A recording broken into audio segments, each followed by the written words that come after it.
All right. I think we're good to start. I see we have a group already joining us. Thank you for coming. Once again, let me give that quick intro.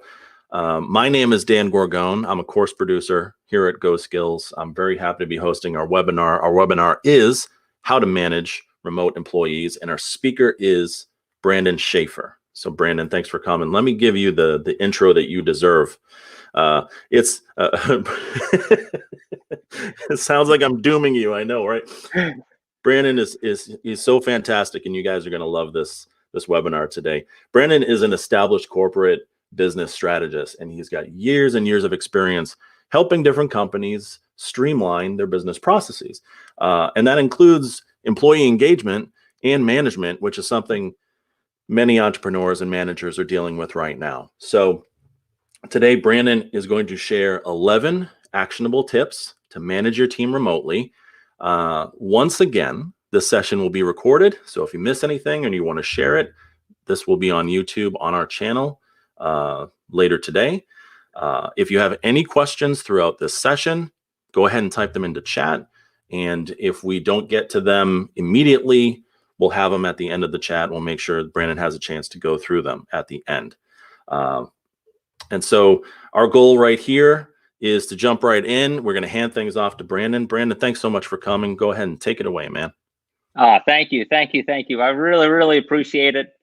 And just like everybody else, man, I am getting used to this different world, this online world, this talking to a computer practically 7 or 8 hours a day, and sometimes in Zoom meetings and webinars and in Teams meetings.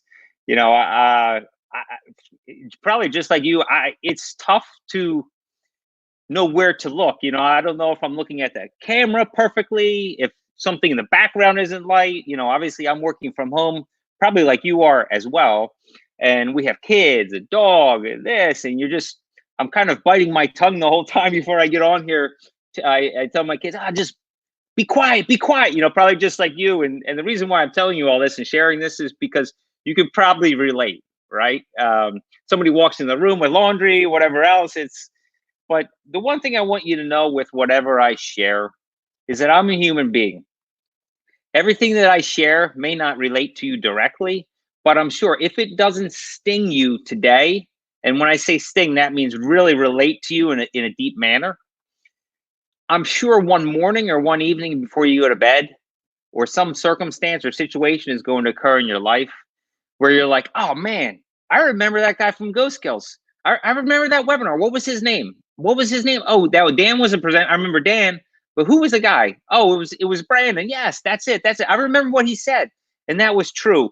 And the reason why I tell you that is because people tell me that all the time. They go, Brandon, when I heard that presentation that you put on, or when you were at that public speaking engagement, it really didn't resonate with me. But over time, it definitely did. And I wanted to thank you for it. So if you don't feel like you're getting the immediate punch from this webinar, go back, watch the replay, watch it on YouTube. Okay. Get engaged with GoSkills. Okay. Their LMS system is one of the best out there. I do not work for GoSkills. I do this as a partnership. I do not get paid for this, anything else like that. This is because I love the platform and I love the products and services that it provides. All right. So I highly recommend that. Also, this conversation is a two-way street.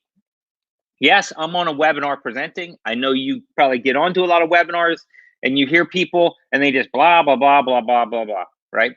The more you engage, if you have something, put it in the chat. Dan will stop. He's gonna stop and say like, hey, listen, Brandon, let's attack this right now.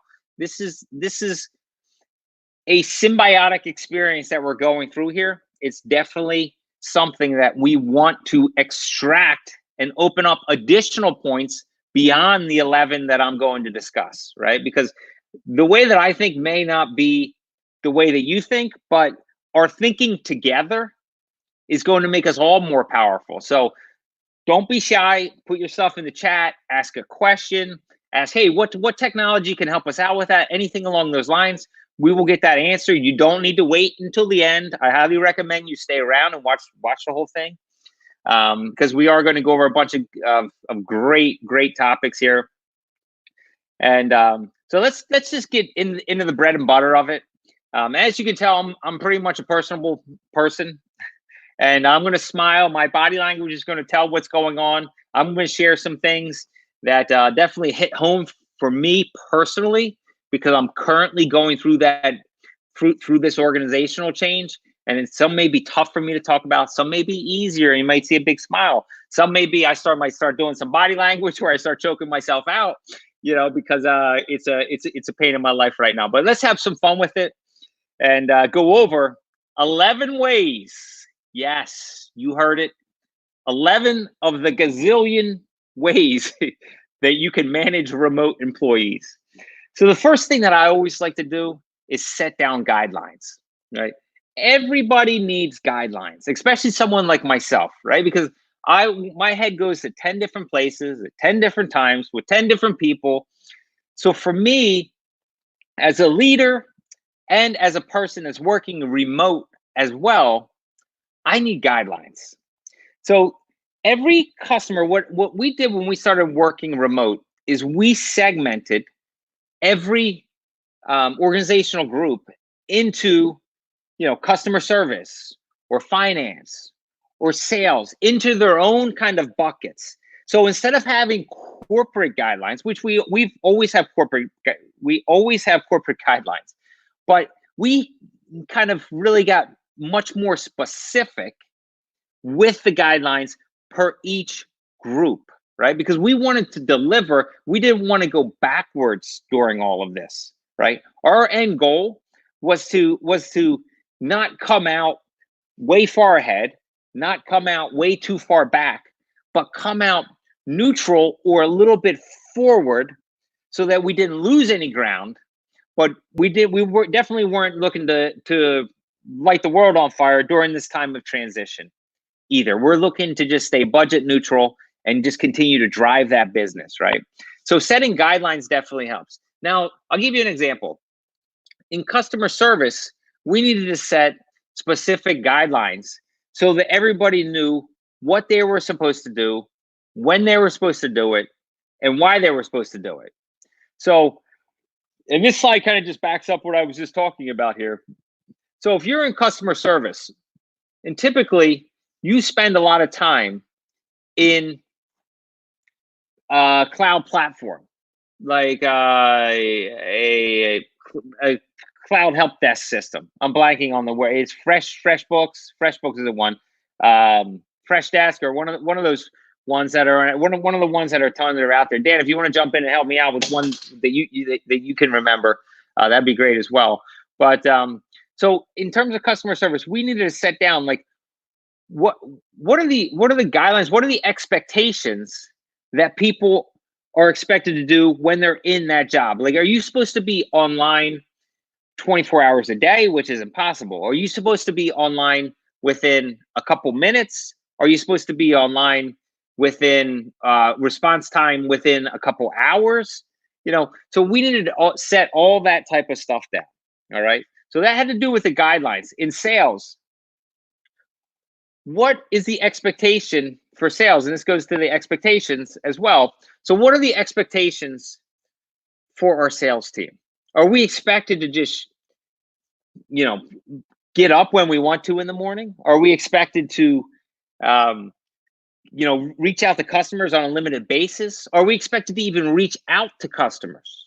Right. So every group, every division had like a micro team to go in there, not micromanage them, but micro set up the guidelines and the expectations so that we all know what the heck is going on, when we're supposed to do things, and the value in doing that.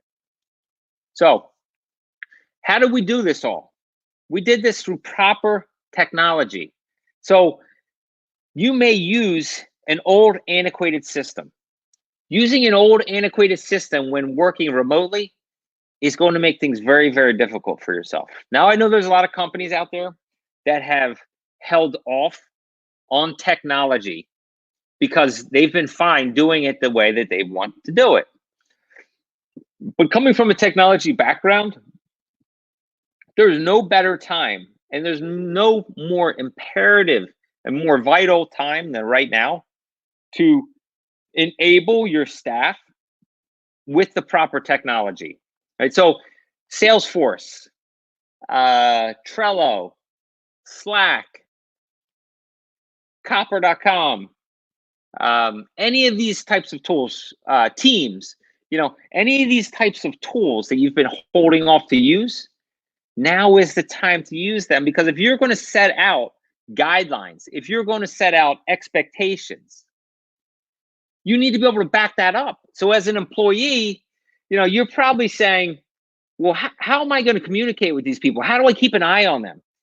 And working remotely is not about keeping an eye on them. It's about enabling them, right? By setting guidelines, by setting expectations, and enabling them to do their job properly through the use of technology. All right. So let me stop here. I went over 3 points so far. Set the guidelines, set the expectations, and use the proper technology. Dan, do we have any question? Is there anything that you feel that we need to answer at this point before I move on to the next 3? Well, I know one thing that, with so many different suggestions about tools and platforms that can be used. And I think that, especially during this time, a lot of us get inundated with articles and blog posts and tweets and things about new tools and suggestions from people for moving to remote work. But,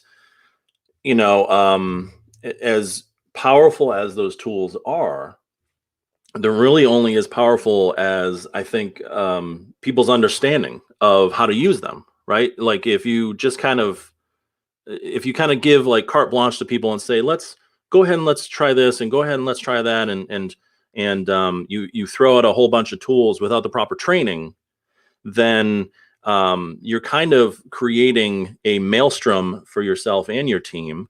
If there's no organization or kind of vision from the top on the kinds of things that you want to accomplish and the kinds of projects that or goals that you want to set, without the proper training on how to use those tools, the learning curve could be very steep, and the time to get things done could be far extended, right? Yeah, for sure, and that actually leads into the next point, which is provide training, right? Provide ongoing training. GoSkills is a great platform as well for this, and I'm just giving them a plug. This isn't included in here or anything else. It's not in the slide. You won't see it in the slide, but I'm just speaking from the heart here. And it is, like, to give somebody a job to do is one thing. You set the guidelines, you set the expectations. I understand that. But you need to continue to educate them, right? Because if you tell me to go plant a tree in my backyard, I'm probably going to dig a hole that's not deep enough, that's not wide enough, because I don't know any better. But if you tell me, Brandon, your tree is 3 feet tall and it needs a 36-inch circumference hole and it needs to be 2 feet deep. When you come out before I put that tree in, I can assure you that it's going to be to the exact specifications that you desire, because I'm an engaged, I'm a happy employee, and I'm willing to do what it works because I'm happy to have a job in this environment. But the same goes for training and skills, enhanced training. Like right now is a great time for continuous training, right? If you've been holding off on classes or anything else like that, take the extra time without inundating employees with useless, old, outdated information. But just like this webinar here, hey, share this webinar, because everything that I talk about, we're talking to mostly leaders here, but everything that I talk about, you can reverse out of here as a leader and feed it to your employees. If you just switch around the words a little bit, the employees, this presentation can be adapted for your employees as well, right? Not only for you as a leader. So switch around the words, reverse them, and you'll see exactly what I'm talking about. So training, online training, in-person training. One thing that I love to do is I love to get the different reps on the phone and different departments not on the phone, on what I say phone now, it's so natural. It's actually a Zoom meeting, a Teams meeting, or whatever platform you use. Get them on and listen to each other train the other. So assign one person of your crew. If you have a crew of 10 people in one division or one business unit, customer service, finance, or sales, get them on and assign one person. Hey, Dan, I want you to train.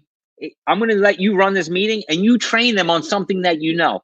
I've had more knowledge transfer from internal sources than mostly any of the other sources, because we're talking about what's relevant to our customers. We're talking about what's relevant to our environment, right? And people will listen to their peers much more than they're going to listen to somebody from the outside, unless they're positioned as some crazy expert, upon that. And in fact, I'd say listening to your peers and getting training from your peers is actually more effective than 99% of the stuff that you can do out there.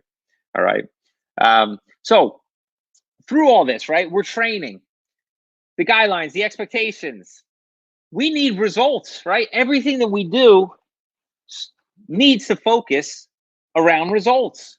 We're not looking for busy time here when it comes to managing remote employees. If an employee can work 2 hours a day and accomplish what somebody else can do in 5 hours a day, because they have a certain skill set, because they've invested in their time, they've invested in learning, they've invested in educating themselves in your products and services, they've invested their passion in providing the best experience that they can for you as a leader and for their company as a whole. It's not like, hey, push more work on them. It's, hey, listen, we see that you're doing outstanding results. So this is what I circle back to the next training thing. Let's get you on. What are you doing? Share with the rest of us what you're doing to get these results, to finish so quickly, right? Because everything that we do has to be driven based upon what type of results we need to get. So always focus on the results, especially in the remote. No micromanaging. I think I'll bring this up later too. But let the employees shine. There are going to be people that rise to the occasion here, and there are going to be people that let you down. The people that rise to the occasion, utilize them to help build up the people that are underperforming, right? And then just guide them. Say, hey, listen, I know this transition is tough for you. I know it's tough for you to pay attention when we're doing these meetings, but what do you recommend we do? What is the learning path that you would like? Is there anything that you'd like to learn? And then directly, sometimes you need to segment this piece out, the results piece out, on an individual basis, and ask the person straightforward, what would you like to learn? And just get them registered to learn that, whether that class be on GoSkills, whether it be on any of the other platforms available out there, or whether it be from a speaker series or anything else like that. But just ask them, how can we help you get better results? This is not about micromanaging you and wondering what you're doing and stuff like that. This is about helping drive better results. So the next one is provide clear instructions. I know for me, I'll share a quick story. I go to IKEA. I bring home a piece of furniture. I want to put the piece of furniture together without looking at the directions. So I start. But what happens is I have half of it together and I realized I'm missing, or I didn't include, two vital parts when I go to put the leg to the main body, right? Now I need to take apart because I didn't listen to the instructions. It took me twice as long because I had to take everything back apart. And as a leadership team, we must provide clear instructions, because if we're going to be accountable for our time and we're going to focus on the results, we need to provide the directions that employees can use to get to where we'd like them to go, and to get to where we need to be as a company as fast as possible. And providing clear instructions or clear directions is the easiest way to do that. Do not overlook the instructions piece. The more detailed, the better. The more specific, the better. Hey, Brandon, No. Yeah, I think I can share like a personal experience with this too. And yeah, please. this is something that like I've been a remote worker for probably like 6 years now, and doing uh, different gigs where I'm a course producer at GoSkills, but in other places too, I've done similar jobs, and I've worked with video and putting things together. And of course, every company has different processes that they follow. Some of them are uh, well documented. Some of them are documented within systems. Sometimes they're tossed into a Word doc or a Google doc, and other times it's just word of mouth type stuff. It's where you sit in an office and you ask someone, "Well, I mean, so what do you do in order to finish this thing here?" And it's like, "Oh, you do this thing and this thing and then this other thing." And so then you put it in the back of your mind. All right, I'm going to remember that next time. And so that sharing of the information and kind of happens naturally in that way. But in a remote team, we don't have the luxury of sitting next to someone and tapping on their shoulder or putting your head over the cubicle wall and saying, "Hey, how does that go again?" And so tools like Trello and Basecamp for me have been really huge advantages for documenting processes that need to be followed repeatedly. It can be everyday things, it could be occasional things, but having that checklist where you can give it to anyone, I mean, almost anyone, and they can go through and start checking things off, and they can see very clearly the sequence of events. It's a huge help, and especially a tool like Basecamp, I especially like because you can go right in and you can add screenshots of things, like, because so much of like what we do is online. It's like, so you go into this app, you go up to this menu, you click this thing, you do that, and you're like, all right, hold on, whoa, hold on. But with more detailed instructions, exactly what you're saying here, if you provide visuals as well when you can, I've found that it is a huge help because it goes a long way towards kind of sharing that knowledge and establishing that expertise with people when they do it the first time and the second time, and they keep going, and then you can even refine the process after that. Yeah, 100,000%. Now, I don't think you're looking at the next slides here, but your conversation is leading directly into the in the next point, which is awesome. It's actually perfect timing. Standard operating procedures, right? SOPs, the hidden word. The first thing that we always do when we work with a new client is we go in there and we say, "What are your SOPs?" 90% of the people we talk to say, what do you mean? We say, what are your standard operating procedures around this process? So customer service, customer calls in, right? They call in. Where is that information going? So a customer calls into a person that's sitting in a living room or sitting at home working remote at a kitchen table, dining room, wherever they're working. What is the standard operating procedure? And this leads back to the beginning of the conversation with setting the guidelines, setting the expectations, customer service, finance, putting each bucket, putting each business unit in its own bucket, right? What is a standard operating procedure around each of these units? So a person calls in to customer service, right? What system are they putting it into? Are they putting it into a tracking system?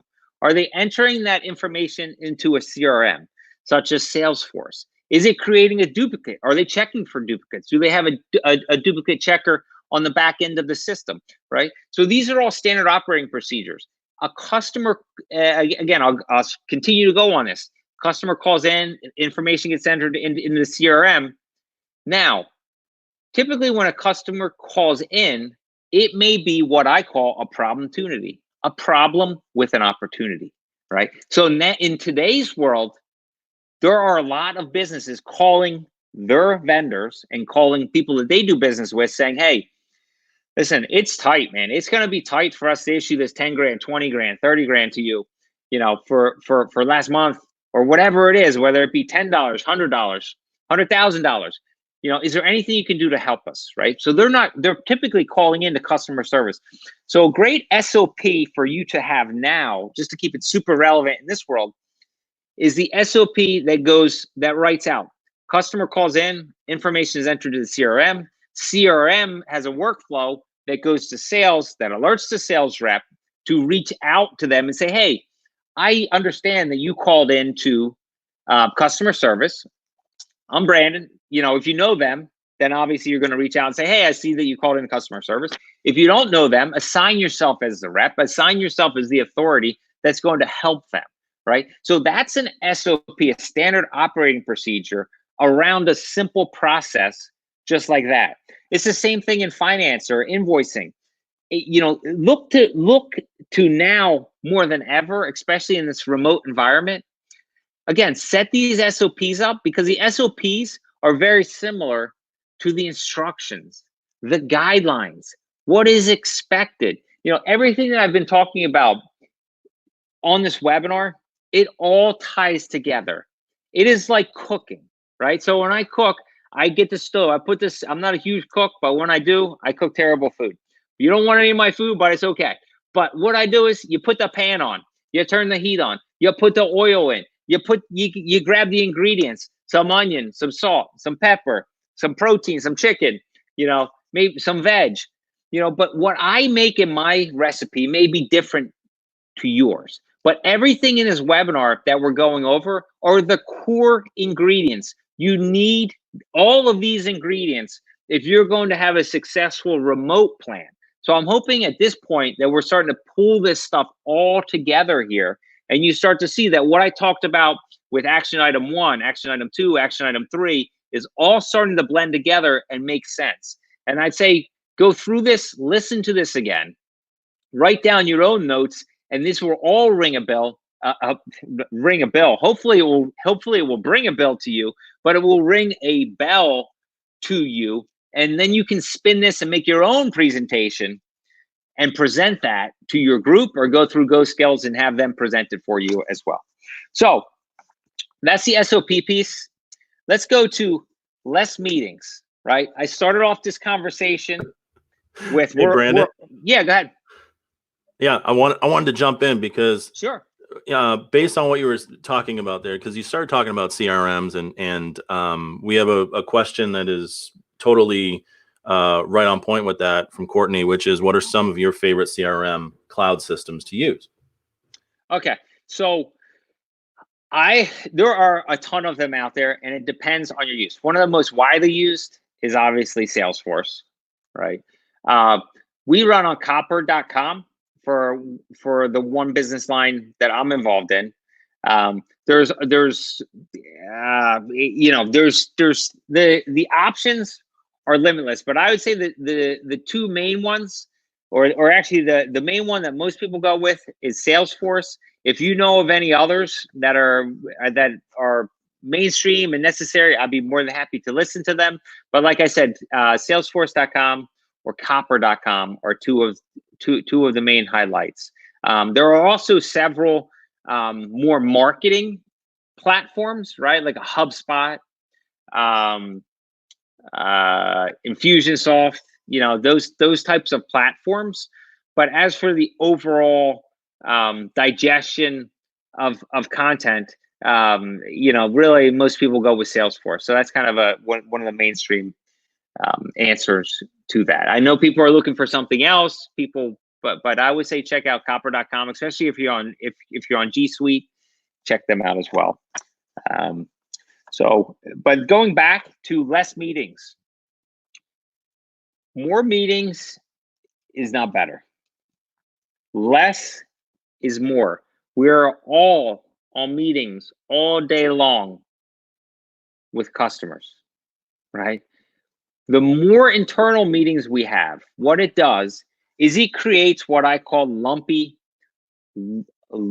output. Just like when you have lumpy income, that means that you make a lot in 1 month. Like an accounting firm may make a lot around now because this accounting season's ending. Now it's actually extended, but accounting firms do a lot of work in these previous 3 months, and so subsequently They bill a lot of work. That's called lumpy income.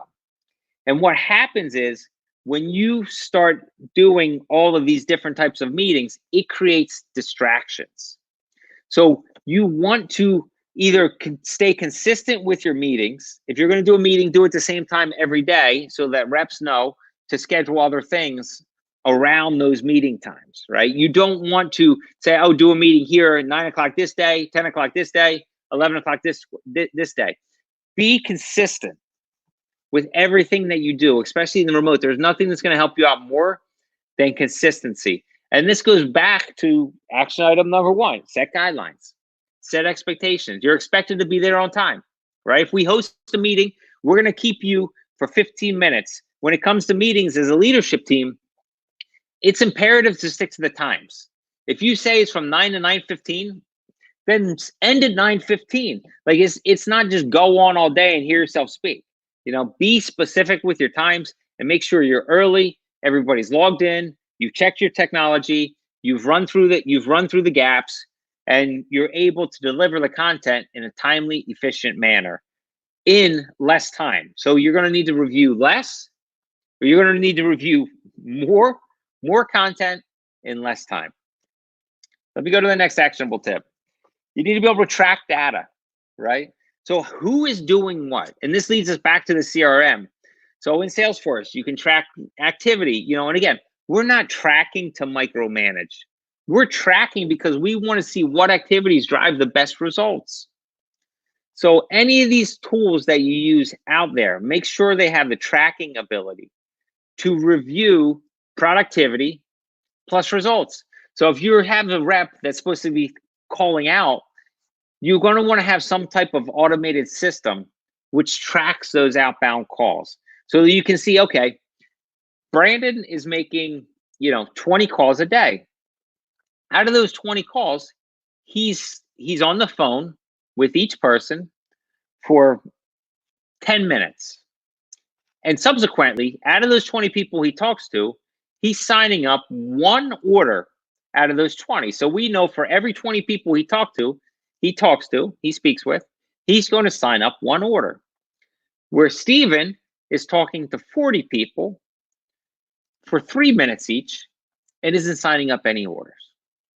So you see where I'm going with this. When you can track the data, when you can look at the results, then you can see what activities and what Brandon is talking about that's driving results versus Steven, who's driving no results. But if we don't have activity, it's all based on hearsay. And you may think that because Steven is doing 40 calls and raises his hand, how many calls in the team meeting? Steven, how many calls did you do? 40. Great. Brandon, how many did you do? 20. But you're not asking how many sales did you close? It's really irrelevant. Because activity, it's not based upon activity. We need to focus the activities that drive the results, not the activity that drives the activity, especially in the remote world. So be very cognizant of what you're actually focusing on and use every single type of data tracking tool that you can. Now, and again, I'll repeat this. This is not to track the actual employees. This is to track how you can better enhance your positioning of your product and service and delivering the best customer service that you can and best outbound reach that you can, lead generation that you can through your data, right? Everything that we do moving forward is going to be based off of data, right? Because we're not going to be able to read these social cues from people. We're not going to see that Jacob shows up late to work because he walks in the office every day, but a half hour late, and is a high performer still, because he's smart, he's quick, he does everything good. And we know that Amanda maybe, comes in a half hour early, but doesn't deliver half of the information or half of the sales that the other person does. It works both ways. And the only way we can figure that out is data. So use your technology, going back to the actionable tip item earlier, use your technology to help deliver and drive better decisions moving forward. So reporting, I just kind of touched on this a second ago as well. It's good to be able to track, but you have to be able to report. And I'll just share on this for a second. if there's one thing that takes up more time for a person in a leadership role, it is creating reports, right? Because I want to say water flows downstream, but the information, and water flow does flow downstream, but information in a company flows upstream, right? So it's going up. So as the different levels of management and as the different levels of leadership, they're all tasked to create these reports. So ultimately, 10, 15, 20 people can sit in a room and then make decisions upon how they're going to drive the business moving forward.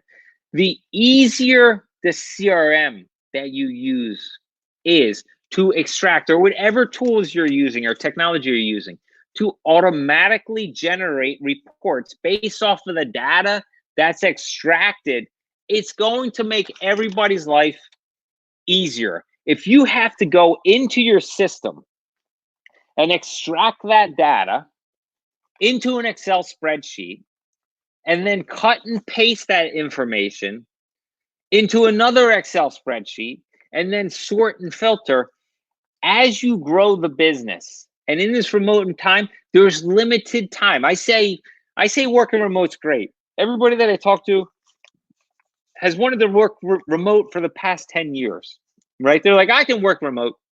The people that I talked to today, the people that I were talking to this morning, were saying they're working harder and longer than ever in the remote environment, because we're not all there. Like Dan had mentioned, walking over to somebody and tapping them on the shoulder and saying, hey, can I have this information? Or when are you going to have this information? The process goes back to standard operating procedures. What is the standard operating procedure upon us delivering results? What are the expectations? What are the guidelines that we need to follow to get upper management and upper leadership the reports that they need based upon the data that we've gathered? So I really hope this stuff is relating to you in some form or fashion. Like I said, it may not be relating to you right now, but it will sink in over time. This is like a fireworks show, right? You look up, you see these fireworks, but the real beauty of it may not sink in for a couple days. So come back, watch this again, take notes. If you're not taking notes, you see me, I'm taking notes here, right? So I'm as much engaged in learning as anybody out there. And Brandon? Yeah, go ahead. Yeah, I just wanted to kind of jump in here too, because kind of sort of related, maybe it's a counterpoint, I should say, to tracking progress and tracking results and things like that. With a remote team, I think one of the things that often gets forgotten is culture and the effect of working remotely on morale and employee attitudes and positivity, and especially if you're in a situation where you've been working in a physical office for a long time, or if the team is new to this kind of situation, if the manager is new to this kind of scenario. So I wanted to ask your recommendations about culture and how to keep it positive and how to monitor people to make sure that your team is feeling good about the situation and that they feel heard. Because if there's two things that like I've kind of felt are keys to having a happy worker and a satisfied worker, it's communication and it's inclusion. It's making sure that the lines of communication are open and you know how to communicate, and you also know when not to communicate and like when your manager will not communicate with you, like after a certain amount of time, after 5 p.m., don't call me, don't text me. But also inclusion, like making sure that you're included in virtual meetings, or that you're on the right chat board or Slack channel, or, that you're still being heard, even though you're not being seen. All right. What are your thoughts on that? I think it is so important to feel a part of, right? Even if we take away all this business stuff, as a human, I started this off with saying I'm a human, whatever, but it's going to, everybody wants to feel a part of, Everybody wants to be on the team. You remember going back to gym class, raising your hand, hey, pick me, pick me, pick me. Everybody wants to have some type of higher meaning, um, inclusion, you know, and there are several different ways to do that. And in the remote world, it's more difficult, quite frankly, because before you say, oh, let's all go out to eat, right? Let's go grab lunch, or let's do a bowling or axe throwing or kickball or climbing or walking or dinner or happy hour, whatever they are. But we don't have access to that. So what we need to do today is use technology, right? Such as GoSkills LMS, right? Use a platform like you offer, have everybody take those classes, and then come back, right? You can check to see who's taking them, who's not. Are they just breezing through them? Are they not?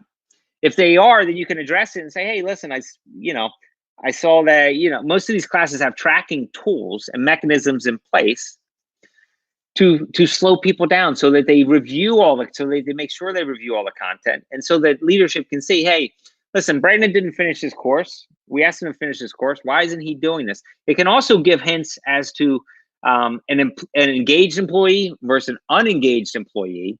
And it's much easier to get people back on track when we understand what their passion level is towards what they're doing. So if you're not able to get that physical appearance of, hey, listen, this person is just disengaged, he or she doesn't care what we're doing, they're not involved, and you're not using technology such as a GoSkills LMS, it's going to be difficult to track. And it goes back to the technology, which I mentioned a couple of times ago. Use the technology you have to gather insights, to gather data, to make more educated business decisions for your employees and for your company, right? And again, this goes back to, I keep reverting back to what I previously spoke about. But if you use a GoSkills LMS and everybody takes the class on culture, and then you host a meeting with that group, with those 10 people, or you keep the group small, you host a meeting with those 10 people, and you go around and each person can share, if they want to, right? It's completely optional, for 3, 4, 5 minutes on what their takeaway was. Now, you're going to see when you do that, whether it's a Teams meeting, whether it's a go to webinar, whatever it is, right? You get everybody on there, you let them share. You're going to see that 10 people watched and listened and engaged on the same content at different times, and they all learned something different. And each thing that they learned may be of value to somebody else. But I know with me, persistence wears down resistance, and I need to hear things multiple ways from multiple different sources to learn the best. So use an LMS and use your peers. Use the peers to help teach each other after, right? This is not like a one and done type thing when it comes to learning. Use the technology, track it, monitor it, see who's doing what, why they're doing it, make sure everybody's on track so that you can have educated conversations. So I hope that makes sense. I know that makes sense to you, Dan, coming from the GoSkills world. But so let's go to the next one, the weekly recap. So the weekly recap is not to be sent out on Saturday morning as a leader saying, hey, listen, I'm the leader here. I'm the only one working on Saturday morning, right? A weekly recap is just a simple recap of what's going on during that previous week. Any highlights, like, hey, Stephen did this, and Sally had this success, and we learned this in GoSkills. We took a class on culture, and here are the takeaways from our meeting we have. That's making people feel a part of. So you're mentioning different people's names, and people look for their name. And then you're saying, here's what's to be expected in this next week. We have Jacob, who's going to present on Tuesday. We have India running the meeting on Wednesday. We have one of our vendors that's going to come in and help on Thursday and share some experiences. So this is all about just an all-encompassing recap of what's been done, and then a short snippet a short tease of what's to be expected. And with the recaps, the more you can use your tools. This is why it's important to use a help desk tool, a CRM tool, a marketing tool, because you can extract that data into easy reports. When you're making this recap email, you can just go into each one of those systems, or they're already in your email, or they're in some consolidated report through like a data box or something else like that, where you can go in, easily look in one console and see, oh yes, these are the things. Because if you try to remember them in your head, you're going to forget all the important stuff. Because I know in my head, and I know probably in most people's heads, that there's only 2, 3, 4 things that I can remember before they start overwriting themselves. So again, use your technology, use your tools, use the data, and use your resources to create the best experience that you can for all of your remote employees. So I'll kind of end with that. I want to leave 10 minutes at the end here for conversation pieces. I'm just thinking of like one or two. Let me just read through these real quick too before we end. So there's only 11 of them. I'm just gonna fly through them. Set the guidelines. Set the expectations. Provide the proper technology. Provide the training. Focus on results. Provide clear instructions. Set up standard operating procedures. Do more with less meetings. Track the data. Provide detailed reporting. Use a GoSkills LMS or another learning platform, whatever you're most comfortable with. I always recommend GoSkills. Also, send a weekly recap. Those are the 11 actionable tips, right? And I know we can go on and do another 300, 400, and you may say, oh, Brandon missed the biggest one. But the biggest one to you may not be the biggest one to me. But if you can share your biggest one in the chat, or what you think we can help out with, please let me know. So I'll send it back to you, Dan. And whatever you want to do from here, I'm totally open with. Oh, let's go grab a beer. There's yeah, you know what? Social distancing. Let's not do that. Virtual. But actually, we do have a question that asks about one of the issues that comes up, and I'm going to put it right on screen. This is from Mark, who's watching on YouTube. Some people don't do well in a remote work environment. Any tips for identifying that during the hiring process? Woo, Mark, man, you're testing my knowledge. That is a great thing. There's a lot of questions. That's a loaded question. We can talk about that one for the next hour, but we won't. I will try to answer it as directly as possible. I always ask questions like, did you do any online school? Depending upon age, what's your level of what type of experience do you have working remotely? Can you share that with me? Have you taken any online classes? Did you do any? Is there anything that you like about working online versus not working online? If we were to be remote full time, are you okay with that? What type of personality do you have? Do you have a personality where you need to feel included all the time? Do you have a personality? And obviously, the answer is going to be yes. Do you have is there an opportunity for you to become a leader? Like how do you foresee yourself? Like I always try to spin it back on them and ask them, like, how do you see yourself moving up the ladder in our corporate environment? How do you see yourself doing your job in a remote environment? And that will tell a lot. Like, well, I really haven't thought about that. Or if you have somebody that kind of just jumps in there and like, well, I've worked remote my whole life. I'm used to that environment. I took classes.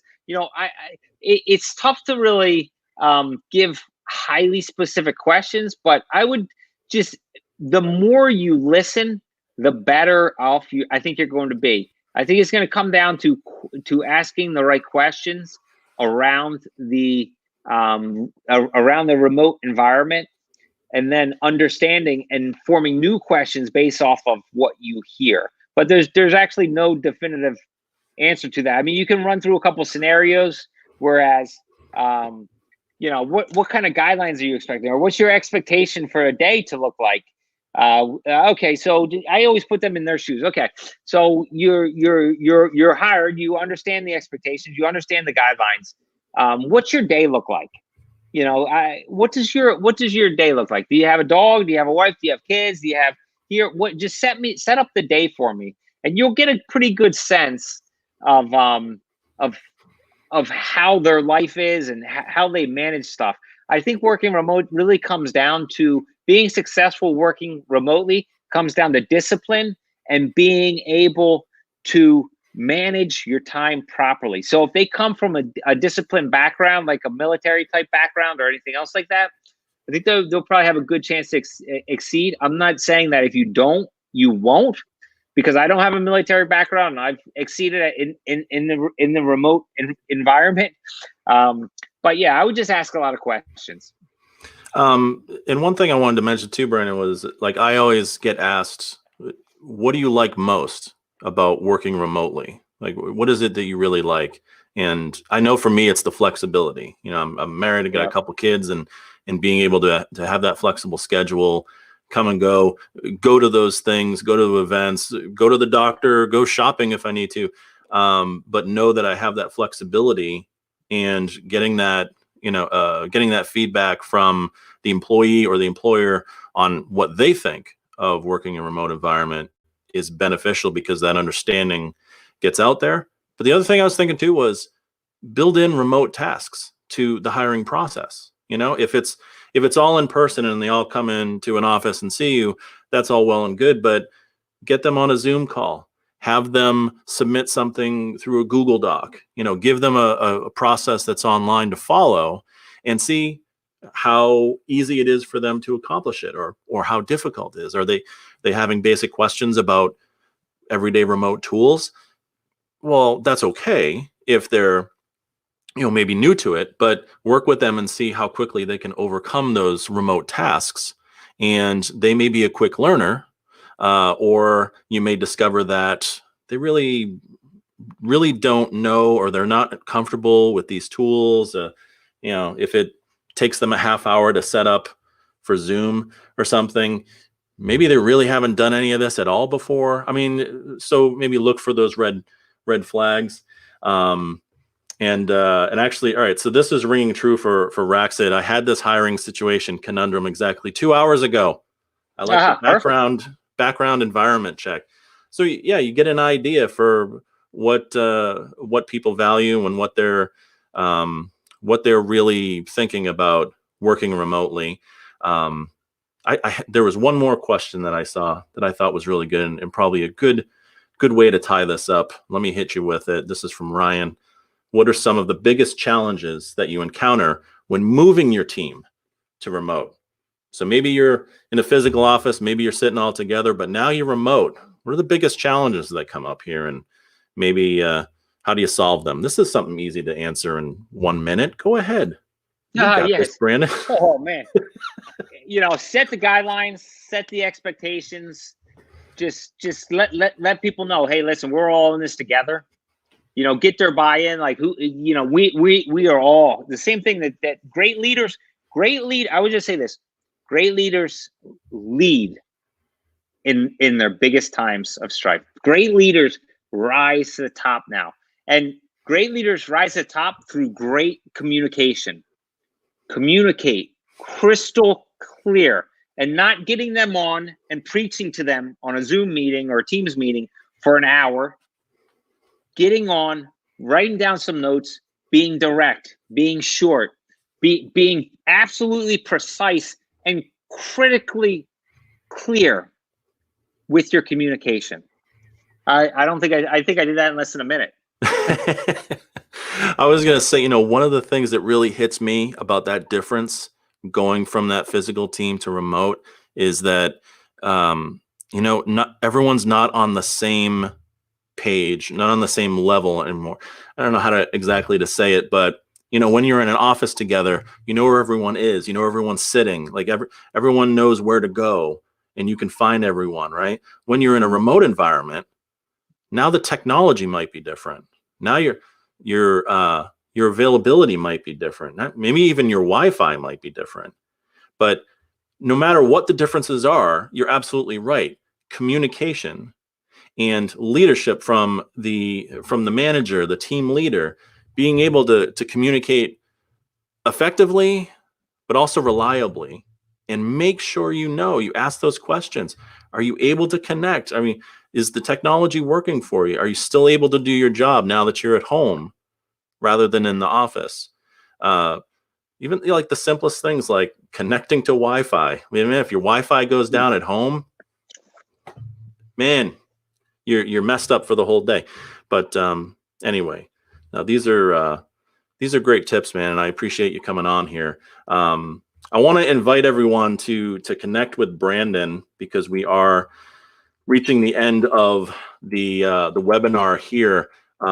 Brandon Schaefer, if you want to connect with him, you can find them at simplebusinesshelp.com, and I can put that URL up on the screen.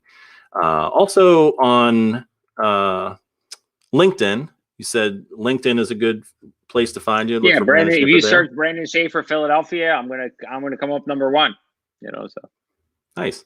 All right, so that's our time for today. Brandon, thanks so much for coming in and joining us and sharing all that expertise. Those tips are really great, and they're going to help a lot of people right now, for sure. I love it. Thank you so much for having me. I look forward to coming back again and taking a deeper dive. All right. Everyone, thanks for joining us on YouTube or wherever you're watching this. Connect with us. Let us know if you have questions. Connect with Brandon. Thanks so much for watching, and keep an eye out for the next webinar that we have here at GoSkills. We'll see you later.